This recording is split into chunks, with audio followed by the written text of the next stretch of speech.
Kabanata 86. Hindi pinansin ni Nolan si Quincy, na parabang nadroga siya ng babaeng iyon at na-addict sa kanya. Kalahating araw pa lang at hindi na siya makapaghintay na makita siya. Sure enough, binigyan ko nga siya ng 3 araw para pag-isipan ng offer ko, pero masyadong mahaba. Sa beach villa, habang kumakain ng hapunan, hinawakan ni Maisie ang spaghetti sa plato gamit ang kanyang tinidor ngunit walang ganang kumain. Itinaas niya ang kanyang mga mata at tumingin sa harap paminsan-minsan at pakiramdam niya ay dinukot ang kanyang mga anak. First, napakawalan Gia talaga ni Nolan para hawakan ko. Siya ang nagsabing bibigyan niya ako ng oras para mag-isip tungkol dito, ngunit hinding-hindi niya palalampasan ang pagkakataong pumunta sa aking lugar para sa hapunan. Nakaupo si Daisy sa kandangan ng kanyang ama, nakakamangha talaga ang pakiramdam na pinakakain ng kanyang ama. Siyempre, hindi lang si Daisy ang binigyan niya. Pinibigyan niya sina Waylon at Colton ng ilang ulam paminsan-minsan. Ang reaksyon ni Waylon ay hindi nasasabik gaya ng kina Colton at Daisy, na kahit papaano ay nagbigay kay Maisie ng kaunting pakiramdam ng kaginhawaan. Daddy, kumain ka pa. Subukan mo ang ilan sa mga buffalo chicken wings ni Mommy. Inilagay ni Daisy ang isang piraso ng pakpak ng manok sa plato ni Nolan.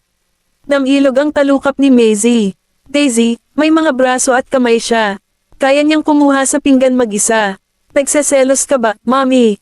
Nang makitang napakasaya ni Daisy, halos ibaluktot ni Maisie ang tinidor sa kanyang kamay. Tumaas ang kilay ni Nolan at hinaplos ang buhok ni Daisy. Well, baka nagseselos talaga ang mommy mo. Ibinaba ni Maisie ang ulo para kumain, ayaw magsalita. Inilagay ni Nolan ang isang pakpak ng manok sa kanyang plato. Huwag kang mag-alala, bibigyan din kita. Hindi ko dapat bigyan ang aking magandang munting asawa ng malamig na balikat dahil lamang sa mga bata. Sa pamamagitan ng paraan, ang pariralang, medyo munting asawa, ay talagang angkop. Siya ay nasa mabuting pangangatawan, bata, napakarilag, at may talento. Papasa siya with flying colors kung magkakaroon ng audition sa paghahanap ng babaeng makakapantay sa status ko. Pero itong pretty little wife is really a pain in the ass. Mapapatingin lang siya pero hindi mahawakan. Ano ang dapat kong gawin tungkol doon? Kung malalaman ni Maisie kung ano ang iniisip ni Nolan sa sandaling ito, ang mangkok sa kanyang kamay ay malamang na mapunta sa kanyang mukha. Napatingin siya sa chicken wing na inilagay nito sa plato niya, kinuha niya ito kaagad, at inilagay sa plato ni Waylon. Sabi ng tatay mo aalagaan ka rin niya, kaya kumain ka pa.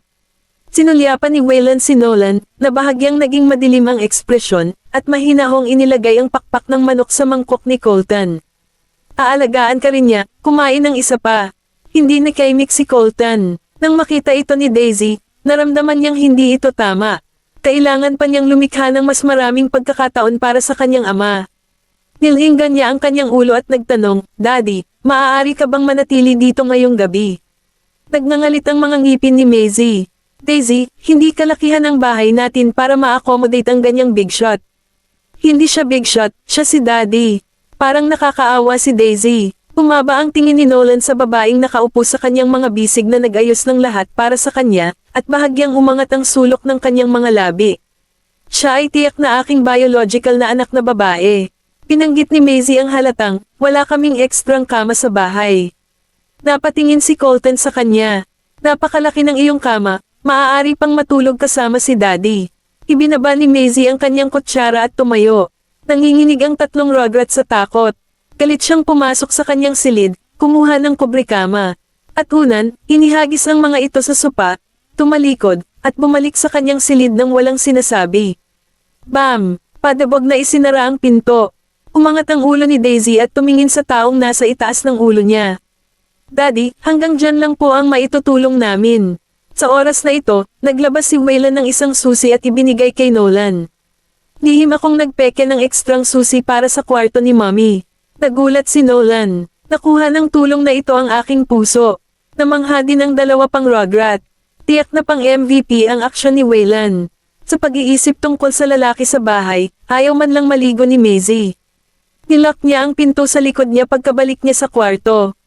Tinalapan niya ang mga ekstrang susi mula sa mga silid ng 3 rugrat. Sumandal siya sa likod ng pinto, hinimas ang noo para mawala ang sakit ng ulo niya. Kabanata 87. Pinadalhan siya ng text message ni Riley. Halata na ang tatlong Rugrat ang naglabas ng sikreto sa kanya, ganon niya nalaman ang plano ni Nolan na manatili dito magdamag. Naramdaman ang mga inaasahan na ipinakita ni Riley sa pamamagitan ng kanyang mensahe, sumagot siya, ano ang nasa maruming isipan mo? Pwede lang matulog si Dibag sa sopa. Pagkatapos ay pinatay niya ang kanyang cellphone. Ang magagawa ko lang ngayon ay iwasan siya hanggat maaari. Isang matangkad na figure ang dumating sa gilid ng kama sa kalagitnaan ng gabi. Dahan-dahan siyang umupo at tumingin sa babaeng mahimbing na natutulog sa kama. Itinukod niya ang kanyang mga kamay sa kama, tumagilid, at tinakpan ang labi nito ng sarili niyang labi. Nanginginig ang mga pilikmata ni Maisie, at itinaas niya ang kanyang kamay at marahang kumaway. Tumigil ka, ang matamlay at malambing niyang boses ay sinabayan pa ng pahiwatig ng ilong. Bahagya rin siyang napakunot ng noo na parabang ginugulo niya ang kanyang matamis na panaginip. Tinitigan ni Nolan ang kanyang walang pag-aalinlangang hitsura, at isang dampinang lamang ang sumilay sa kanyang mga mata.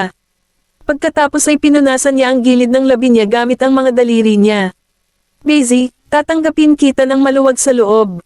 Sa susunod na umaga, iminulat ni Maisie ang kanyang mga mata at nagising, iniisip kung paano siya nakatulog ng mahimbing at komportable kagabi. Sure enough, wala kasi yung Dibag. Tumayo siya at naglakad papunta sa pinto. Nakalak pa rin ang pinto. Buti na lang at nasa akin lahat ng spare keys. Naglakad siya papunta sa sala na nakasuot ng pantulog, komportableng nag-inat, at pagkalingon niya, nakita niya ang tatlong Rugrat na nakaupo sa hapagkainan na nakatingin sa kanya. Lumabas si Nolan sa kusina na may dalang almusal sa sandaling iyon at tumingin din sa kanya. Gising ka na, natigilan si Maisie sa pwesto.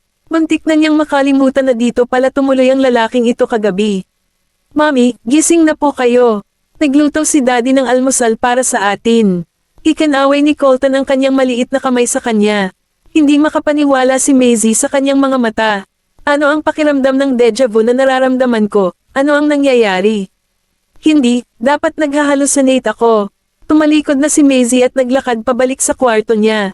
Matapos makita ang kanyang ina na pumasok sa kanyang silid, mahinang tinanong ni Daisy si Nolan, Daddy, lihim ka bang natulog sa kwarto ni Mommy kagabi?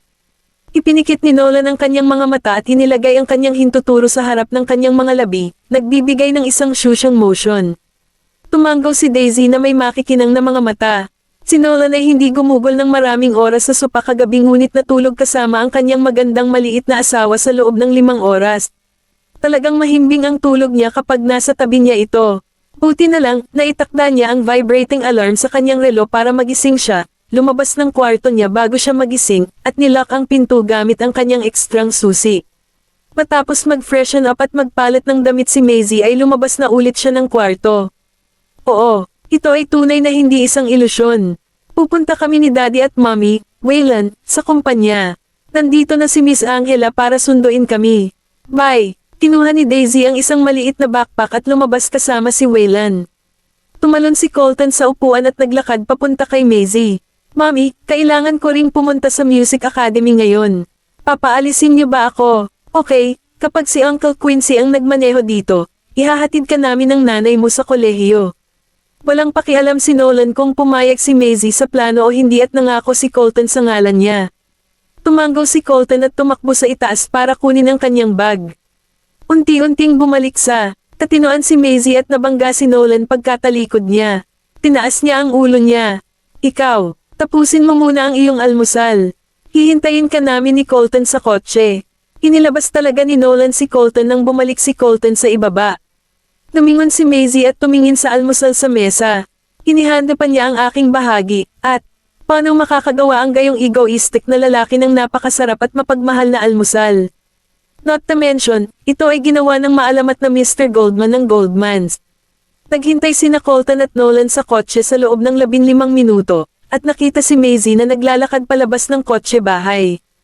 Pinadulas ni Colton ang bintana ng upuan sa harap ng pasahero. Mommy, bilisan mo. Kabanata 88, si Maisie, na gustong sumakay sa front passenger seat, ay hindi makapagsalita. Pagkaupaw niya sa likurang upuan ay lumingon si Quincy sa kanya at binigyan siya ng isang malawak na ngiti. Magandang umaga, Mrs. Goldman. Nagngangalit ang mga ngipin ni Maisie. Ginang, Goldman ang iyong as drive. Matatapos na sana niya ang walang kwentang pangungusap kung hindi dahil sa presensya ni Colton. Kinagat ni Quincy ang kanyang labi. Si Ms. Vanderbilt ay medyo mainitin ang ulo. Si Mr. Goldman ay magkakaroon ng maraming pasanin sa hinaharap. Lumingon si Nolan at sumulyap sa kanya. Noon pa man ay maganda ang fashion sense ni Maisie. Nakasuot siya ng isang professional na suit, ngunit nagawa niyang maglabas ng isang kakaibang estilo ng fashion. Tila monotonous na magsuot ng purong itim na basic na blusa sa isang walang butones na itim na pattern na suit, ngunit ang asul-itim na gradient at ang irregular na lace split na palda ay lubos na naiiba sa burgundy na takong. Ginawa nito ang pangkalahatang hitsura hindi lamang hindi gaanong monotonous ngunit masunod sa moda. At ang mga hikaw na kapareho ng kulay ng takong ay naging isang nakasisilaw na palamuti. Nakita ni Maisie ang lalaking nasa tabi niya na patuloy na nakatitig sa kanya gamit ang nakakapasong mga mata at medyo hindi komportable sa pag-upo.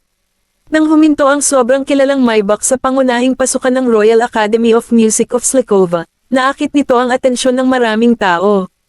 Ilang mga magulang na nagpadala ng kanilang mga anak sa akademya ay nakilala ang may-ari ng numero ng plaka ng sasakyan sa isang sulyap. Hindi ba iyon ang kotse ni Mr. Goldman?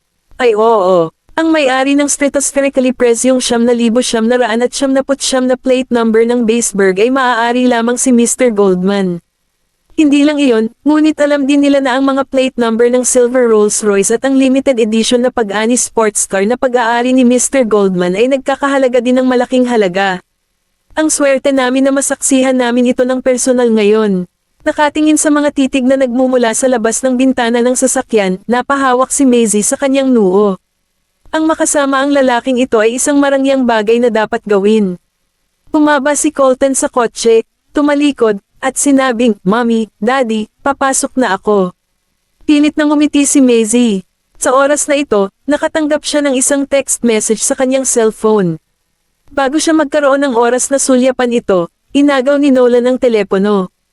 "Anong ginagawa mo?" Tumagilid siya, gusto niyang kunin ang telepono, ngunit biglang napreno ni Quincy ang sasakyan ng mga sandaling iyon, dahilan para mawalan ng balanse ang nakasandal niyang katawan at mahulog sa mga bisig ni Nolan. Tumayo si Maisie sa kanyang katawan at saka pinandilatan si Quincy, "Marunong ka bang magmaneho ng kotse? Dapat lagi nating hintayin ang pulang ilaw, hindi ba?" Mahinang paliwanag ni Quincy, "Are you asking me to step on the throttle and run the red light without braking?" Tumingin si Nolan sa kanya at bahagyang nagtaas ng kilay, "Are you taking advantage of me?" "Hehe, iniisip ko kung sino ang taong nagsasamantala." Ibinaba ni Maisie ang kanyang ulo bago niya natapos ang pagsasalita, ang kanyang kamay ay napunta sa isang hindi naaangkop na bahagi ng katawan, na lubhang nakakahiya. Lumapit si Nolan sa kanya, puno ng panunuya ang kanyang mga mata, "Ano ang pakiramdam?" Pinawi ni Maisie ang kamay niya, tumalikod, at umupo ulit. Ayaw niyang kunin, kaya walang pakialam siyang tumugon, "Hindi masyadong maganda." Walang sinabi si Nolan kundi ngumiti nang makita ang namumula nitong tenga. Pagkatapos ay sinulyapan niya ang screen ng telepono ni Maisie, nakita ang mensahe, at bahagyang nanlamig ang kanyang mga mata. "Mr. Goldman, maaari mo bang ibalik sa akin ang aking telepono?" Iniunat ni Maisie ang kanyang kamay nang hindi tumitingin sa kanya. "Sino ang dibag na sinasabi mo?" Napatingin si Nolan sa kanya ng malungkot. Pumilis ang tibok ng puso ni Maisie, inagaw niya ang cellphone sa kamay nito at sinipat ang mensahe. "Crap, nag-reply ako sa text message ni Riley bago matulog kagabi, and this woman actually replied to me at the worst time imaginable." Nakatingin sa mga mamamatay tao na mata ni Nolan na malapit ng lumunin ng buo, may naisip si Maisie, itinaas niya ang kanyang kamay, hinawakan ang kwelyo ni Nolan, lumapit sa kanya, at nagpakawala ng isang mahinang ngiti. Ang dibag ay isang termino sa internet at may ibang kahulugan kapag ginamit sa ganitong konteksto. Tinatawag ng mga babae ang isang tao bilang isang dibag kapag mayroon silang magandang impresyon sa isang tao. Ito ay nagpapahayag ng pagiging malapit. Pinipigilan ni Quincy ang kanyang ngiti, at nagsimulang manginig ang kanyang mga balikat. Nilinggan siya ni Nolan at binigyan siya ng malamig na tingin.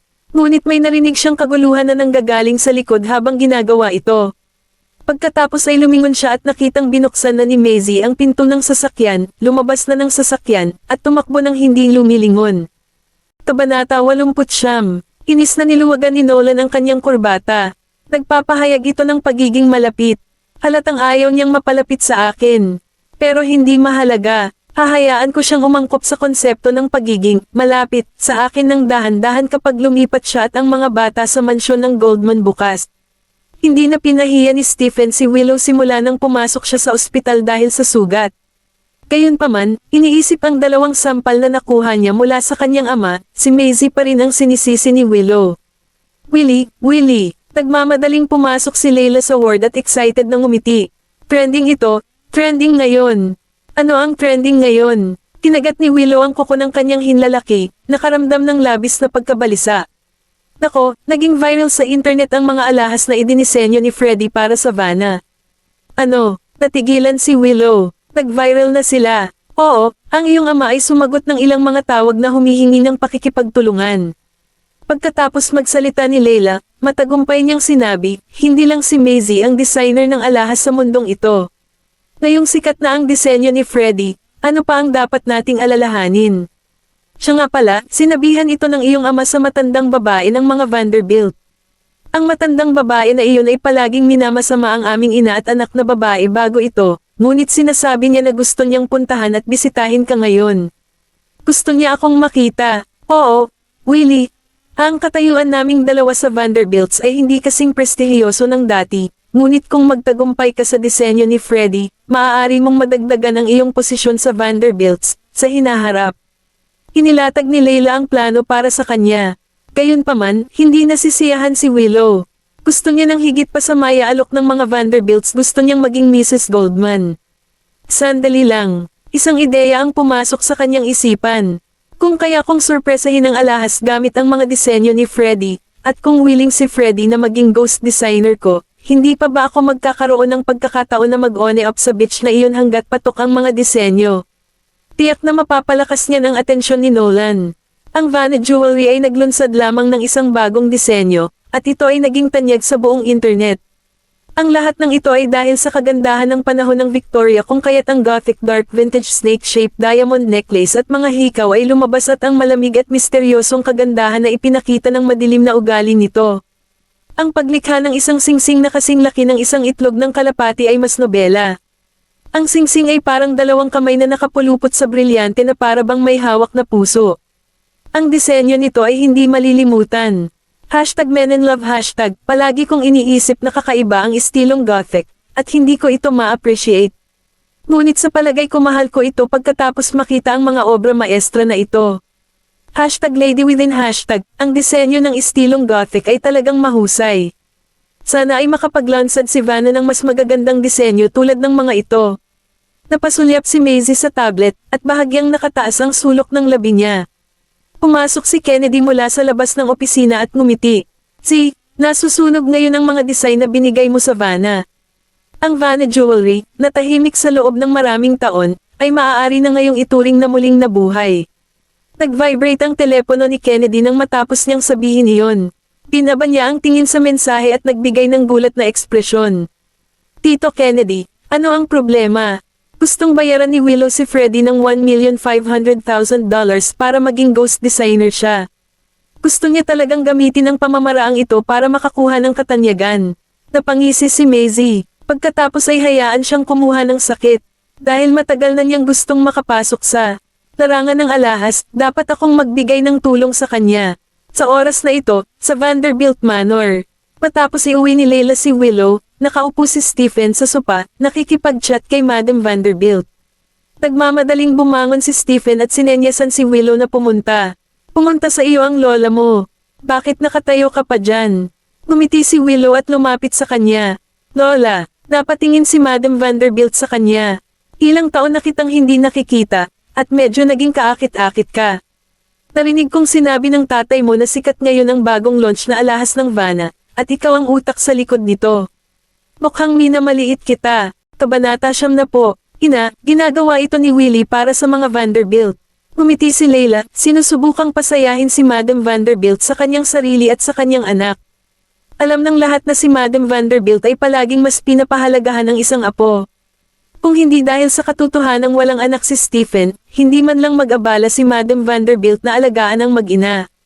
Si Madam Vanderbilt ay may 2 anak, ang isa ay si Stephen, at ang isa ay si Yorick. Si Yorick ang nakatatandang kapatid ni Stephen na nakatira sa ancestral mansion ng Vanderbilts dahil nagsilang siya ng apo para kay Mr. Vanderbilt Sr. Si Madam Vanderbilt ay palaging binibigyang halaga ang panganay na anak na ito. Kung hindi dahil sa improvement na ipinapakita ni Vanna ngayon, hinding-hindi makakarating si Madam Vanderbilt sa Baseburg ng personal. This might be good for the Vanderbilts, but after all, hindi naman siya lalaki. Anak, sa anumang kaso, ang negosyo ng pamilya ay kailangang manahin ng isang lalaki. Ang anak na ito ay magiging anak ng ibang pamilya kapag nagpakasal na siya sa isang lalaki. Masyadong awkward ang mga ekspresyon ni Stephen at Layla matapos marinig ang sinabi ni Madam Vanderbilt. Mabuti pang ibigay mo ang Vanna sa pamangkin mo, kay Hector. Si Hector ay 23 taong gulang na ngayon at ang tanging tagapagmana ng Vanderbilt. Nang marinig ni Layla na ibibigay ni Madam Vanderbilt sa Vanna sa anak ng bitch na iyon, paano siya makakasundo sa ideyang iyon? Ina, baka hindi mo alam ito, pero si Willie ang nagkumbinsi nitong designer na si Freddy na makipag-collaborate sa Vanna. Sa madaling salita, handa si Freddy na makipagtulungan sa amin dahil alam niya ang tungkol sa relasyon ni na Willie at Mr. Goldman. Kumunat ang noo ni Stephen. Ano ang kinalaman nito kay Mr. Goldman? Nakangiting paliwanag ni Layla. Mahal, hindi mo ba alam? Noong isang araw nang pumunta si Freddy sa Vanna para kausapin si Willie tungkol sa collaboration, sinabi niya kay Willie na alam niya ang tungkol sa kanya dahil lang kay Mr. Goldman.